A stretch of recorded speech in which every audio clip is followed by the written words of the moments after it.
Netcasts you love. From people you trust. This is Twit. Bandwidth for i5 for the iPhone is provided by CacheFly at CacheFly.com.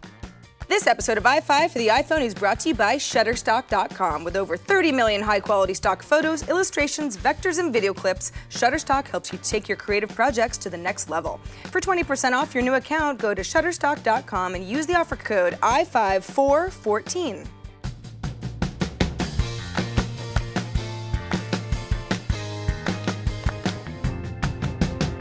Hello everybody and welcome to i5 for the iPhone, episode 87. This is the 10-minute program that covers the latest iPhone news, apps, tips, and tricks, and then takes them out with poison on their wedding day. Wait, no, sorry, that's a totally different show. I'm Sarah Lane, your guide to all things iOS. Let's begin. Number 1, we received a tweet recently from CJ459333, really rolls off the tongue, asking us to cover an app called Pushbullet that This Week in Google and All About Android host Gina Trapani had suggested recently for the Android side of things. It has since come to iOS, and I love hearing that, so I went ahead and installed it. Took me a few minutes to understand how Pushbullet works. Basically, it's an alternative to, say, emailing yourself a photo if you want to get it from your phone to your laptop. Or how would you copy a link to your computer and then paste it into the URL bar on your iPhone? Pushbullet does that too. You sign in using your Google account in the app. Has to be a Google account. Then for me, since I use the Chrome browser on my MacBook, I download the Pushbullet extension for Chrome, and now my two devices are basically paired. If I send over a photo or a link from either device, it shows up on the other one almost instantly. This works for photos or links or addresses, what's on my clipboard, or even just text. If you have a friend with a Google account as well, and you probably do, because lots of people do, you can add them into your recipients list, and then the two of you can share stuff easily that way with each other. Here's my only issue with Pushbullet. Even though it isn't seamless, it's pretty easy for me already to send links through iMessage to myself because everything's connected through iCloud. If I'm trying to go from phone or computer or vice versa, or via email, that's definitely not seamless, but hey, it's been working for me for years. It's gonna take a little habit breaking on my part to want to use Pushbullet in a way that makes my life easier, but I do think it's worth it. I mean, how many times have you copied something on your iPhone and then you touch your laptop screen looking for the link to paste? No? Just me?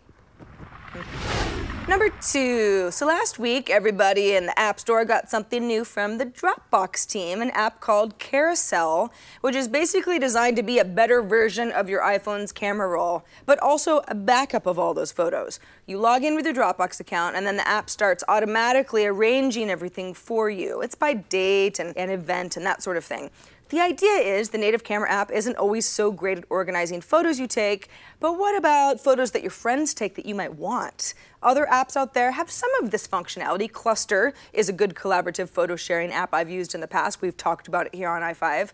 But Dropbox is already used by so many of us to just back up other things, so Photos seems like a next smart frontier for the company.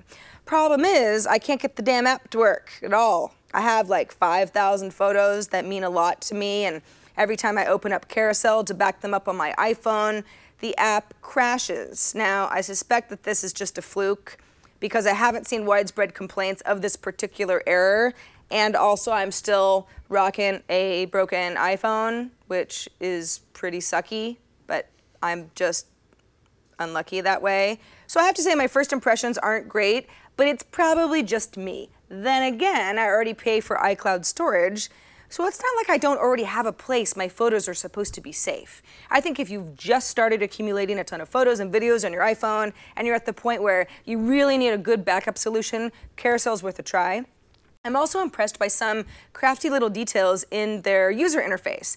This Wired article points out that the app scans every photograph in your collection for human faces, and then based on the qualities of the mugs that it detects, it assigns each picture a smile score. The one with the highest ranking for a given event is displayed with a double-sized thumbnail, serving as sort of a hero shot for that subset of pics. It's That's actually a really good description. Thank you, Wired. So basically, the app knows that 6 months from now, when you look back on that hiking trip with your buddies, you're going to care a lot more about the great photo of John in front of the cliff rather than just the one of the cliff itself. That is smart stuff. Not sure why my carousel is acting so crashily, but the app is only about a week old, so I'll circle back soon. Number 3, we got an email from Michael, who has a dad tip that I've never heard of before. He writes, when using your Apple headphones and listening to a podcast or music, if you were to sneeze and the mic picks this up, it will stop playing what you're listening to. This is to be polite and say, I know you were busy sneezing and I paused your media so you're able to jump back in. Ha.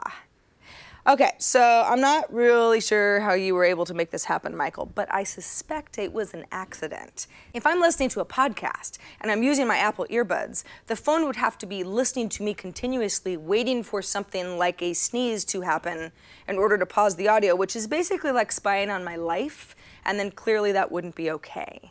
There are a few other things that might be at play here. For example, the iPhone is smart enough to pause audio if the earbuds suddenly get ripped out of the jack. Often that means that you dropped your phone, you need to plug it back in, or there's an actual pause button on the earbuds themselves, same place your volume controls are. Single click pauses, double click will advance to the next track. I use that with Pandora all the time.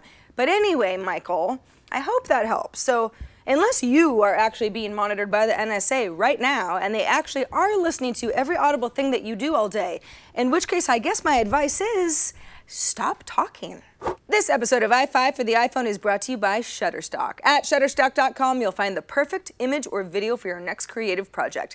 A website, a publication, a video, any type of project. You can choose from over 30 million high-quality stock photos, illustrations, vectors, and video clips. The company sources images from around the world, puts them right at your fingertips. Many contributors to Shutterstock are professional photographers and artists. This is good stuff.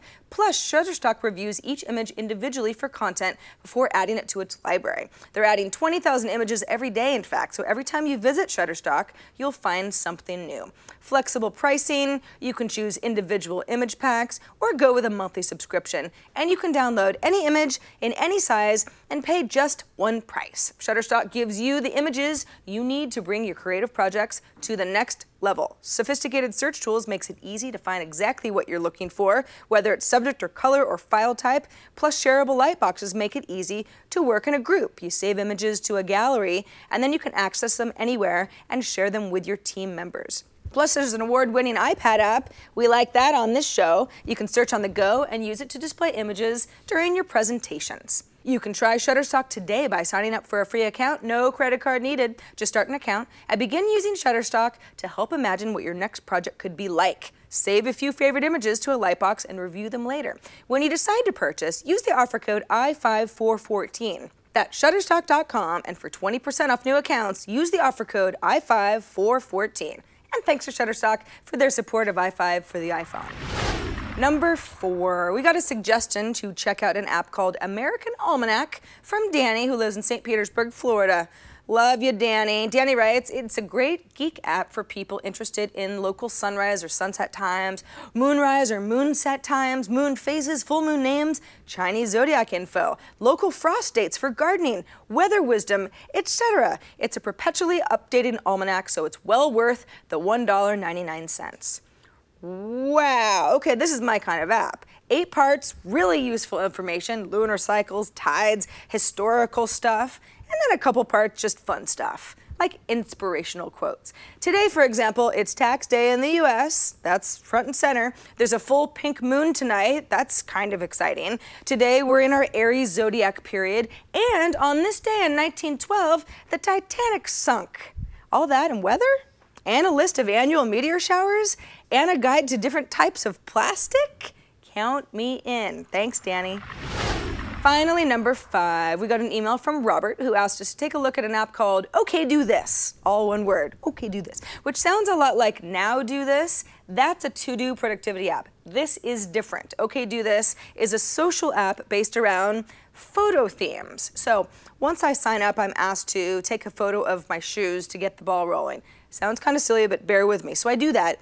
Now I'm in a big photo group with thousands of other people, many thousands, who also took photos of their shoes. It's sort of a silly example. A better one is a group of photos taken of indoors from outdoors. There's some really nice stuff in there. People are getting creative. Okay, so here's your question. Should I install OkDoThis? Well, my question to you would be, do you like community projects? Do you like being creative with photo assignments? Do you like doing what you're told? If so, yeah, I think you'll like it. If not, I think you'll get bored with this really quickly.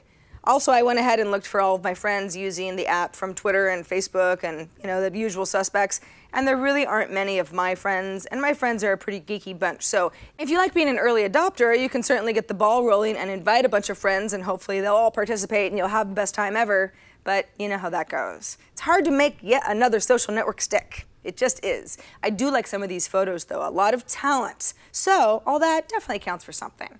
Another delightful show has come to its demise. But don't worry, all of our show notes live forever and ever at twit.tv/i5. App links, subscription links, they're all there. Email us at i5@twit.tv with app suggestions, questions, comments, angry emails, whatever. Leave us a voicemail at 614 on i5 or send us a video with an app review of your own. All feedback is good feedback. I'm Sarah Lane. This is i5 for the iPhone, and I'll see you next week.